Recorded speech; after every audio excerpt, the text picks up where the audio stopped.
And this is for anybody dealing with blockages. If you're dealing with blockages, primarily of the spiritual and circumstantial nature, there's a way to unclog those blocks. Consider how blockages, consider how they're eliminated by a different chemical when it comes to medicine. Certain things will be placed in the bloodstream to clear blockages. So you look at the two words, you have block ages. So in your life, you have ages, stages where there were blocks. Might have been some disappointments. Might have had some fears. Had some setbacks. These traumatic memories, though, they're like gateways that stay open. And what comes in the space of that gateway is something that blocks your progress. So, for instance, if you have fear of heights, but have aspirations to be a pilot, right there, you're going to be up against a blockage. Your blockage is going to be fear of heights.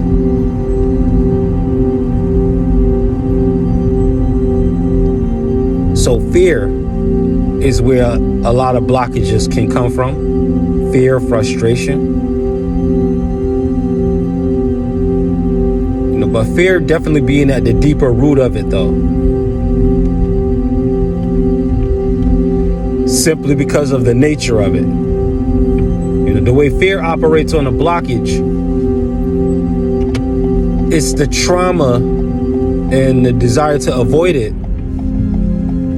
that will sometimes represent itself in different packaging. So it might be the same lesson, different circumstances. And then before you know it, you find yourself missing the lesson and didn't see it coming because it was packaged differently. These are blockages, block ages or stages where there are blocks. Ages and stages where there are blocks.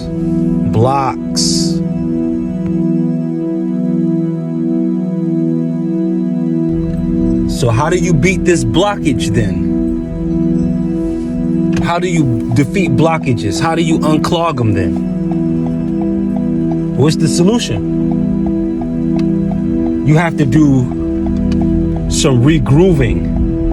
Not regrouping, but regrooving. Yes, to regroove. It's the principle of neuroplasticity, where you're creating new grooves in the brain. You're doing this too, over time. But as far as changing your fortune, you're doing that too. So what you do is, you go back into a time of trauma, as many times of trauma that you can think of, because these are going to be connected to all blockages, you understand. Any and every trauma. You might not remember everything, so I'm not saying have a pity party, but if you can't pinpoint where your blockage is coming from in terms of the root of fear and what made you apprehensive at the very, very root of things, this stands to get in your way later. So what you have to do now is you actually have to lie. You have to lie. You put an N at the end of lie, you have a lien, right? A debt, a bill. But without the N, the nth degree, without the, I forgot what else they used to call it, but it was some kind of like unknown exponent. Solve for N, the nth degree. the unknown factor. Unknown was also referred to as X.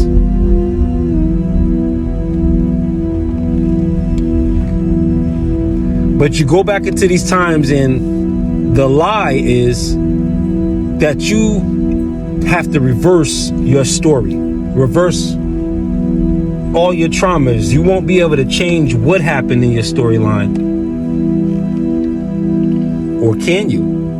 See, it's whatever you're willing to imagine. If you were afraid, then you go back into your past, into that trauma that was connected to the fear where you wasn't brave, and you rewrite it where you are brave. And you do this over and over and over, and watch things that are seemingly blocked now open up based on things that are connected to the past. Because whether the blockage took place in 2023 or 2013 or 2003 or 1993, either way is part of the same pipeline. So wherever the blockage is on the timeline of your life's pipeline, it's gonna be blocking the entire flow. So wherever you can unclog it at is where you unclog it at. What do? You become the opposite chemical. So if you're going into your trauma still thinking traumatically and still revisiting the pain, then you're going into that blocked channel with the same material that the blockage consists of. You're going in there with the fear. The fear is what's blocking it. You're going in with the pain, the sorrow, the fear of loss. That's what's blocking it. So going in there with bravery, going in there with curiosity, going in there with trial and error, going in there sometimes understanding that you're not to take it too seriously, while knowing that the seriousness comes in how willing you are to persist and be consistent in what you're trying to do. Now you're going in with an opposite compound to the blockage that's in the timeline of your pipeline. And initially we were trained to think that if you spare the rod, you'll spoil the child. But the rod didn't mean giving them a beating, even though later translations of that same scripture will say that. But if you take the rod from that passage and apply it to Psalm 23, where the psalmist talks about thy rod and thy staff, they comfort me. If you're getting comfort from a stick, then you're blind. This is how you get comfort from an object like that. Or maybe you're using it in defense. But either way, you have this protection and comfort that comes from the rod. You're not going to get protection and comfort from being beaten, from being spanked. I'm not here to say whether you should or should not discipline your children in this way. That's not what this message is about. But the part of us that is childlike, creative, innocent, pure, our essential self, our most core part of ourselves. That's the child.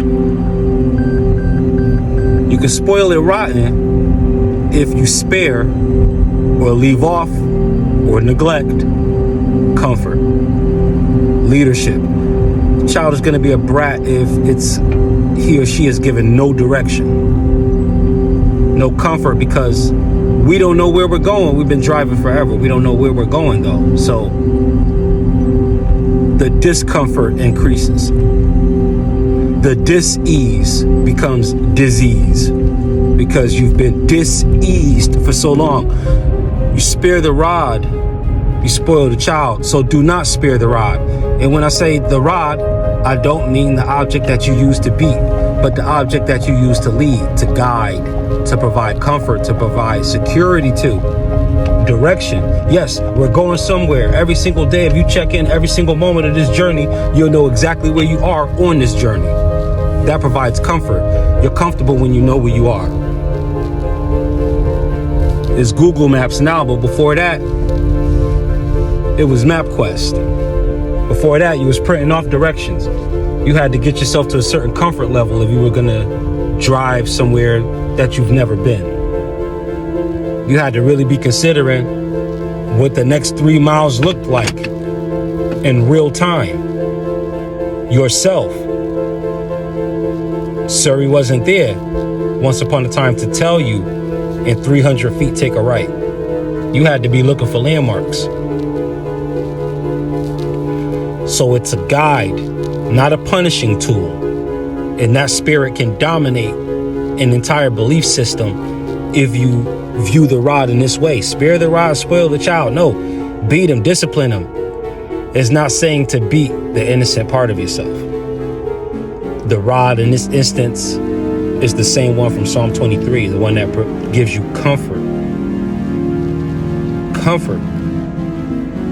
Because ultimately, you want to live a life of ease. And if your heart is conditioned enough to provide ease for others.